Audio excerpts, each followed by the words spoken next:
Hello everyone, welcome back to online study. अगर आपने कल का चैप्टर 5 जिसमें हम लोगों ने 9th क्लास के साइंस के चैप्टर 5 देखा था, जहाँ से बायोलॉजी आपका स्टार्ट होता है, उसमें आपको लाइसोसोम, माइटोकॉन्ड्रिया, केंद्रक, कोशिका द्रव्य, कोशिका भित्ति, ये सभी चीज़ें आपको उसमें देखने को मिला होगा।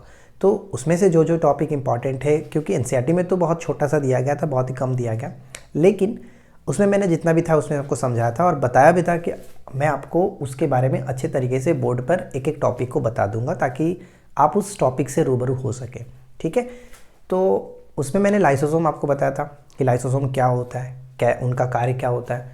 तो इसी चीज़ को हम यहाँ पे बोर्ड पर और भी अच्छे तरीके से एक्सप्लेन करके समझने वाले हैं कि लाइसोसोम का कार्य क्या है, लाइसोसोम होता क्या है। ठीक है, तो इस वीडियो के साथ एंड तक बने रहिए। अगर आपको वीडियो अच्छा लगे तो प्लीज़ लाइक एंड शेयर ज़रूर कर दीजिएगा। तो सबसे पहले बात करते हैं कि लाइसोसोम। तो देखिए, लाइसोसोम की अगर हम बात करें तो ये दो शब्दों से, यानी ग्रीक भाषा के दो शब्दों से मिलकर के बना है। लाइसो का मतलब होता है पाचक और सोम का मतलब होता है काय, पाचक काय। यहाँ पे हम यही चीज़ समझने वाले हैं कि ग्रीक भाषा के लाइको मतलब पाचक और सोम का मतलब काय से बना हुआ है ये लाइसोसोम, जिसका अर्थ होता है पाचक काय। ठीक है, जिसका अर्थ क्या होता है, पाचक काय। अब यहाँ पे ये समझिए कि पहला प्रश्न आपसे ये पूछा जाएगा कि लाइसोसोम की खोज किसने की थी, सबसे पहले इसको देखा किसने। तो लाइसोसोम की खोज क्रिश्चियन डी डुबे ने किया था, क्रिश्चियन डी डुबे ने। एक प्रश्न ये पूछा सकता है कि खोज हुआ कब था, तो 1958 में इसकी खोज की गई थी। 1958 में इसकी खोज की गई थी। देखिए फ्रेंड्स, मैं आपको एक चीज़ और बता दूं कि लाइसोसोम पर मैंने जितना भी चीज़ यहाँ पे लिखा है, इसमें बहुत कुछ यहाँ पे तो फिलहाल नहीं लिखा हूँ, लेकिन नोट्स मैंने बनाया, उस नोट्स में मैंने बहुत अच्छे तरीके से डिटेल में लिख दिया है और इसको अपने एप्लीकेशन पे डाल दूंगा। तो जिनको भी नोट्स चाहिए वो एप्लीकेशन पे ही जा सकते हैं। ठीक है, तो फिलहाल मैं आपको बता दूं, इसकी खोज क्रिश्चियन डी डुबे ने 1958 में किया था माना जाता है। लेकिन एलेक्स नोविकॉफ एक वैज्ञानिक थे, साइंटिस्ट थे, एलेक्स नोविकॉफ, इन्होंने कोशिका में सबसे पहले लाइसोसोम को देखा था और इसका नाम दिया था लाइसोसोम। ठीक है, लाइसोसोम नाम किसने दिया था, तो यहाँ पे ये याद रखिएगा, एलेक्स नोविकॉफ नामक साइंटिस्ट थे जिन्होंने कोशिका में इसे देखा और इसको नाम लाइसोसोम दिया था। ये चीज़ आपको ध्यान रखना है, राइट। अब बात करते हैं लाइसोसोम क्या है। तो देखिए, लाइसोसोम एकल झिल्ली आबद्ध कोशिकांग है जिसमें प्रचुर मात्रा में अम्लीय हाइड्रोलेज एंजाइम। तो हाइड्रोलेज क्या है, हाइड्रोलेज एक प्रकार का एंजाइम है और ये अम्लीय एंजाइम है। ठीक है, अम्लीय। अब अगर आपसे ये पूछे कि लाइसोसोम जो एंजाइम आप यहाँ पे देख रहे हैं, जो अम्लीय रूप में ही कार्य करता है हाइड्रोलेज, इसका पीएच वैल्यू कितना होता है, तो 5.0 इसका पीएच वैल्यू याद रखिएगा, 5.0। ठीक है, 5 पीएच मान इसका होता है। एंजाइम पाए जाते हैं जो सभी प्रकार के जैविक बहुलक यानी कार्बोहाइड्रेट, प्रोटीन, लिपिड, न्यूक्लिक अम्लों का पाचन करते हैं। ठीक है, न्यूक्लिक अम्लों का पाचन करते हैं। यहाँ तक कोई दिक्कत नहीं, मैंने आपको सब कुछ बताया यहाँ पे कि लाइसोसोम कहाँ से लिया गया, इसकी खोज किसने की थी, सबसे पहले इसको देखा किसने, और इसमें जो हाइड्रोलाइटिक एंजाइम होते हैं जिसका नाम होता है अम्लीय हाइड्रोलेज एंजाइम पाए जाते हैं।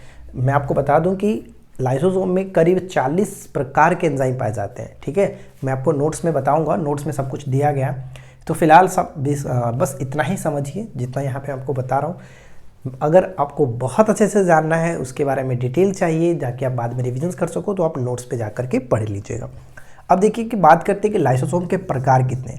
तो लाइसोसोम 4 प्रकार के होते हैं, जिसमें पहला आपका आता है प्राथमिक लाइसोसोम, दूसरा आता है द्वितीयक लाइसोसोम, तीसरा होता है अवशिष्ट काय लाइसोसोम, अवशिष्ट काय, और चौथा होता है ऑटोफैगोसोम, ऑटोफैगोसोम।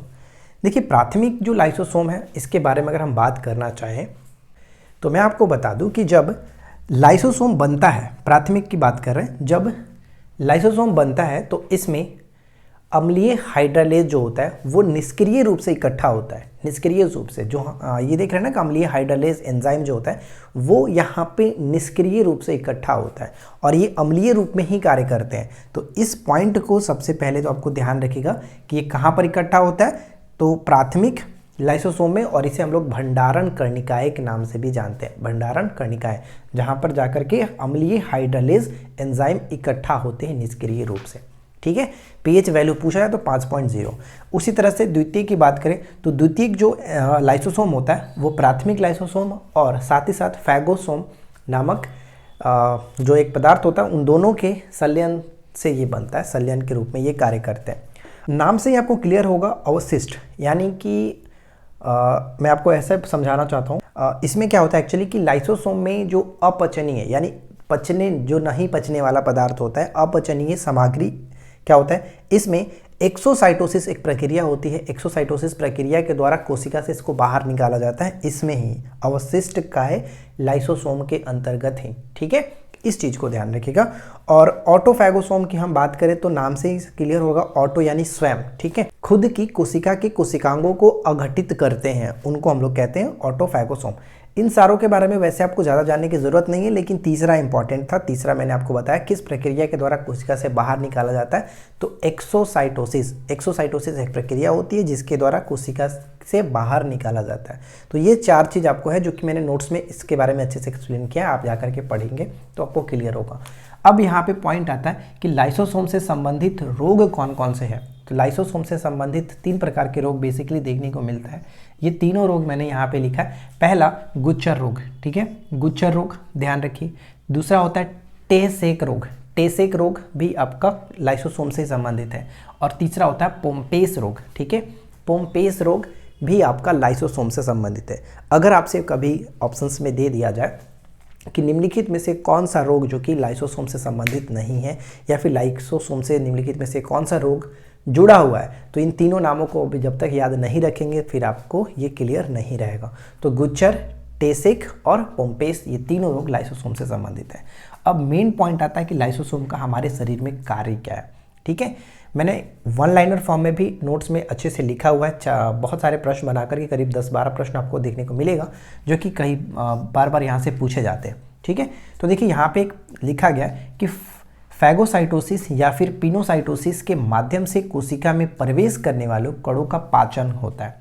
कणों का पाचन होता है। फैगोसाइटोसिस या फिर पिनोसाइटोसिस के माध्यम से कोशिका में जो भी प्रवेश करने वाले कण होते हैं उनका पाचन होता है, जिसे हम लोग हेट्रोफैगी के नाम से जानते हैं। हेट्रोफैगी के नाम से जाना जाता है। सेकेंड पॉइंट आता है कि कोशिका के आंतरिक पदार्थ का पाचन करने को हम लोग क्या कहते हैं। कोशिका के आंतरिक पदार्थों का पाचन करने को ऑटोफैगी के नाम से जानते हैं। ऑटोफैगी, ठीक है, मतलब ये तो इसके कार्य के अंतर्गत नहीं आता, लेकिन एक छोटा सा पॉइंट है जो कि इंपॉर्टेंट है कि कोशिका के आंतरिक पदार्थों का पाचन क्या कहलाता है, ऐसे पूछा जा सकता है। तो इसे हम लोग ऑटोफैगी के नाम से जानते हैं। नेक्स्ट पॉइंट जो कि बहुत इंपॉर्टेंट है, ऑटोलाइसिस। ठीक है, ऑटोलाइसिस प्रक्रिया से पुरानी कोशिकाओं और संक्रमित कोशिकाओं को नष्ट किया जाता है। ध्यान समझिए, एक प्रक्रिया है जिसका नाम है ऑटोलाइसिस प्रक्रिया, जिसमें पुरानी कोशिकाओं और साथ ही साथ जो भी संक्रमित कोशिकाएं हैं उनको नष्ट किया जाता है, जिससे लाइसोसोम फट जाता है। जिससे क्या होता है कि लाइसोसोम फट जाता है, जिस कारण से सभी पाचक एंजाइम, लाइसोसोम में मौजूद जितने भी पाचक एंजाइम होते हैं अपनी ही कोशिकाओं को, ध्यान से समझिए, अपनी ही कोशिकाओं को पचाने लगते हैं। ठीक है, अपनी ही कोशिकाओं को पचाने लगते हैं और इसी कारण से इसे आत्मघाती थैली के नाम से जानते हैं। यानी लाइसोसोम खुद फटता है और अपने ही कोशिकाओं का पाचन करने लगता है। जो भी एक्स्ट्रा चीज़ें होती हैं, जो भी मतलब कि जैसे कि पुरानी कोशिकाएं होगी या फिर संक्रमित कोशिकाएं होगी, वो तो नष्ट हो ही चुका है, तो उनको पचाने का कार्य लाइसोसोम में मौजूद अपने ही एंजाइम करते हैं। ठीक है, एंजाइम अपनी ही कोशिकाओं का पाचन करने लगते हैं। इसी कारण से इसे आत्महत्या की थैली के नाम से जाना जाता है।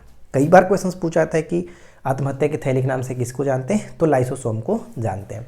ठीक है फ्रेंड्स, तो ये रहा आपका लाइसोसोम से जुड़े हुई जो भी महत्वपूर्ण पॉइंट्स थे वो मैंने आपके साथ रखा, और बाकी की चीज़ें मैंने जो भी इतना एक्सप्लेन किया इसमें और अच्छे से एक्सप्लेन आपको हमारे नोट्स में मिल जाएगा, तो आप हमारे एप्लीकेशन पे जा सकते हैं। ठीक है, और बाकी जो साइंस का सीरीज चल रहा है एनसीईआरटी का, उसको आप फॉलो करते रहिए। उसमें जो भी टॉपिक आएंगे मैं उस पर एक अलग वीडियो बना करके समझा दूंगा, ताकि आप क्लियर समझ पाएँ, और एक्स्ट्रा पॉइंट्स के साथ मैं आपके सामने रखने की कोशिश करूंगा। तो बस आज की इस वीडियो में इतना ही। वीडियो अगर आपको अच्छा लगा हो तो लाइक एंड शेयर करिएगा। चैनल पे पहली बार है सब्सक्राइब करके नोटिफिकेशन बेल आइकन को ऑल पे सेट करिए। मिलते हैं नेक्स्ट वीडियो में नए टॉपिक के साथ। Thanks for watching.